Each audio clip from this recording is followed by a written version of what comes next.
Olá amigos do canal 1965. Neste vídeo vamos falar das luas de Marte, Deimon e Phobos, e os campos elétricos gerados pela radiação solar.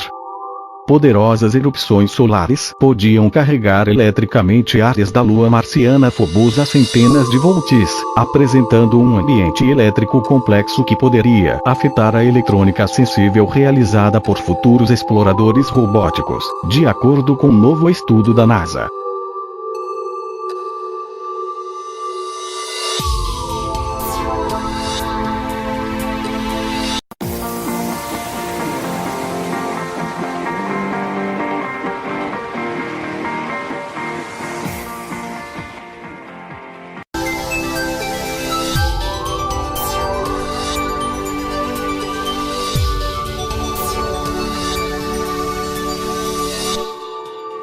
O estudo também considerou as cargas elétricas que poderiam se desenvolver à medida que os astronautas transitam a superfície em missões humanas em potencial para Phobos.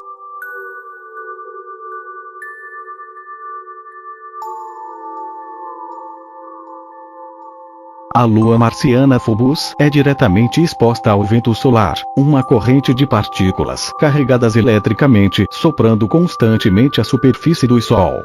De acordo com uma nova simulação, a interação do vento solar com Phobos cria um ambiente elétrico complexo que carrega estanticamente o lado noturno da Lua.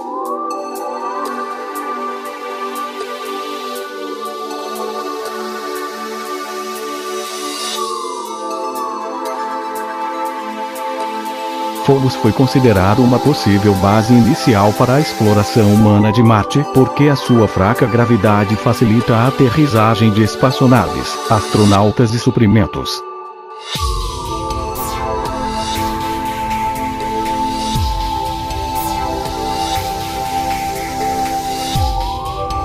A ideia seria fazer com que os astronautas controlem robôs na superfície marciana das luas de Marte, sem o atraso de tempo considerável enfrentado por operadores terrestres.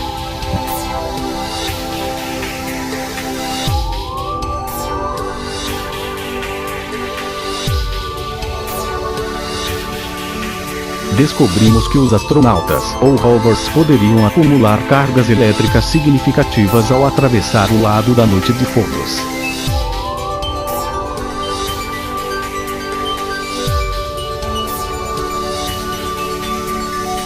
O lado que enfrenta Marte durante o dia marciano, disse William Farrell, do Goddard Space Flight Center da NASA, Greenbelt, Maryland.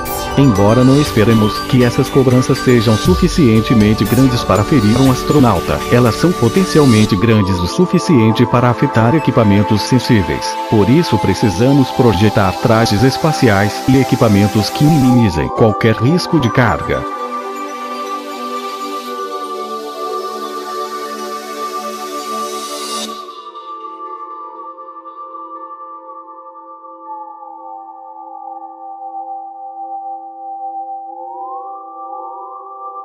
A câmera de experiência em ciência de imagem de alta resolução, HiRISE, no orbitador de reconhecimento de Marte da NASA, levou duas imagens da maior das duas luas de Marte, Phobos, dentro de 10 minutos um do outro em 23 de março de 2008.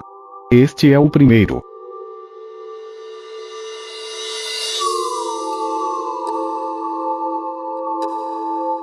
Marte tem duas pequenas luas, Phobos e Deimos. Embora este estudo tenha se concentrado em Phobos, condições semelhantes são esperadas em Deimos, uma vez que ambas as luas não têm atmosfera e são diretamente expostas ao vento solar, uma corrente de gás eletricamente condutor, chamado plasma, que está constantemente soprando a superfície do Sol em espaço em torno de 1 milhão de milhas por hora.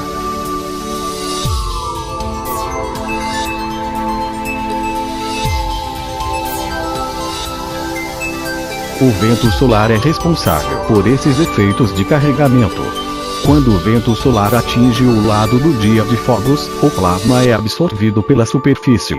Isso cria um vazio no lado da noite de Phobos que o fluxo de plasma está obstruído de entrar diretamente. No entanto, a composição do vento, feita de dois tipos de partículas carregadas eletricamente, nomeadamente íons e elétrons, afeta o fluxo.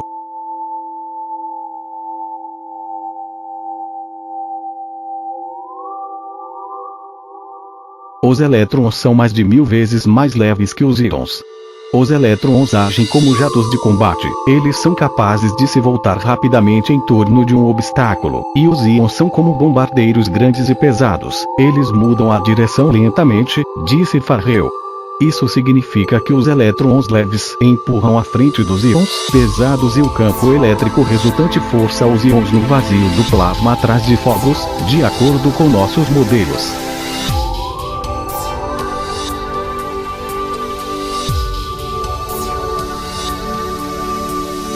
O estudo mostra que este vazio de plasma atrás de fogos pode criar uma situação em que os astronautas e rovers acumulam cargas elétricas significativas.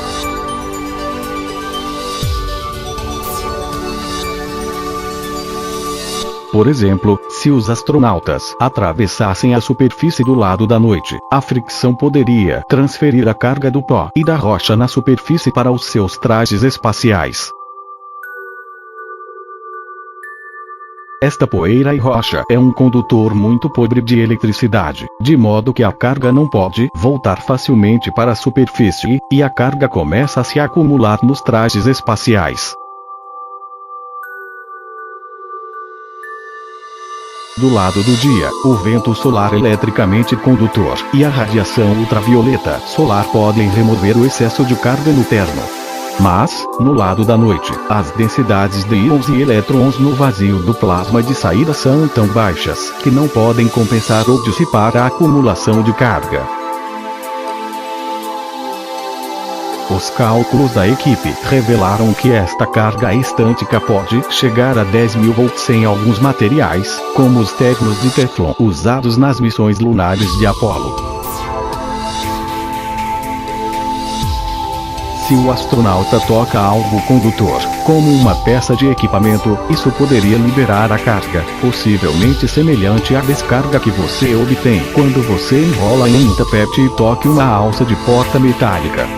Seria um choque por indução.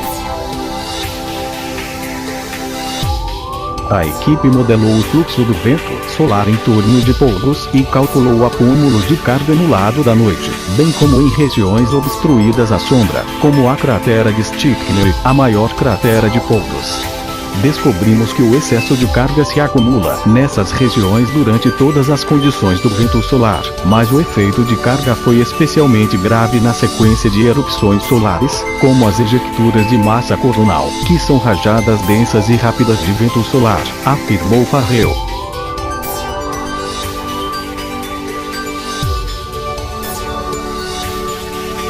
Esta imagem, capturada em 8 de janeiro de 2002 pelo Observatório Solar e Heliosférico, mostra uma enorme erupção de material solar, chamada de ejeção de massa coronal, espalhando-se para o espaço.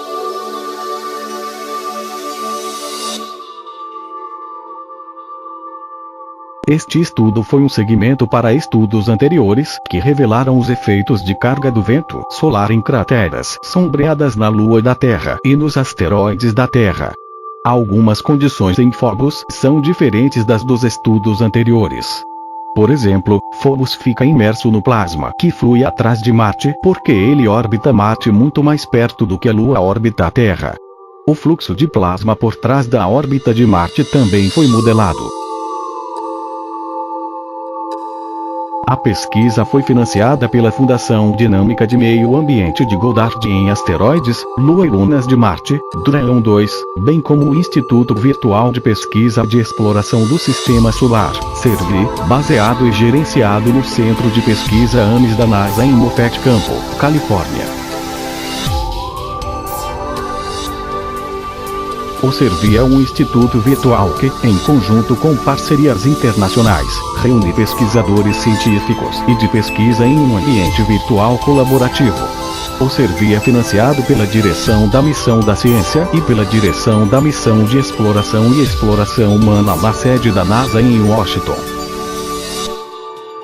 Texto: Bill Steigerwald e Nancy Dionis. Créditos: NASA Goddard Space Flight Center, Greenville, Maryland. E os amigos do canal 1965. O que acham? Dê sua opinião. Um forte abraço e fiquem com Deus.